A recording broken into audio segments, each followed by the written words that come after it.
টেহা হইতেছে হাতের ময়লা। টেহা আপনার আইবো, টেহা আবার যাইবো, কিন্তু সমস্যাটা হইতেছে গিয়া যে সময় টেহা না থাকবো এই সময় লোকে আপনি কিছু মানুষ চিনবেন, যে মানুষটি দেখবেন খুব আপন জন সাহায্যে আপনি ফাঁসাইয়া দাঁড়াইছে, কিন্তু টেহা না তাহার ইমোশনাল ব্ল্যাকমেইলের মধ্যে এই মানুষটি সবচেয়ে বেশি আঘাত করছে।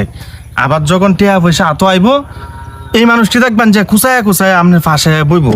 আমি মোটর সাইকেলের পিছে উঠার চেষ্টা করবো, আর একটা সময় মোটর সাইকেলের পিছের থেকে লাত্তি মেরে ফেলাইয়া দিতেও দ্বিধাবোধ করছে না, কারণ একটাই, কারণ আপনি এত টেয়া পয়সা নাই। মানে এই দুনিয়াটা স্বার্থপর, বুঝলাম না রে ভাই। একটা মানুষের এত টিয়া না থাকতে রে, কণিকের সমস্যা থাকতে পারে, এটা লেগে কি তারে মানে ইগনোর করা লাগবো আমার? এটা কোনো সময় সম্ভব না। ইগনোর কোন কারণে করবেন আপনি? কারণ আইজ আপনার আছে, কাইল আমারও থাকতারে। আইজ আমার আছে, কাইল হয়তো আপনার থাকতারে, আমার নাও থাকতারে।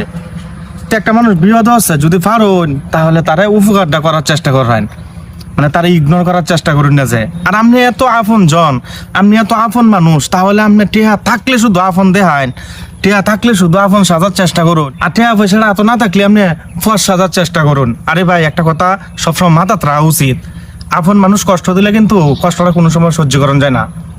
এটার লাগিয়া যদি মনে হয় যে আপনি শুধুমাত্র টেহা পয়সার লাগে আপন সাজন, তাহলে আল্লাহর হস্তে কারোর সাথে আপন সাজার চেষ্টা করুন না, যে আগের থেকে দূরত্বটা সৃষ্টি করিয়া রাস্তা মাপা শুরু করেন।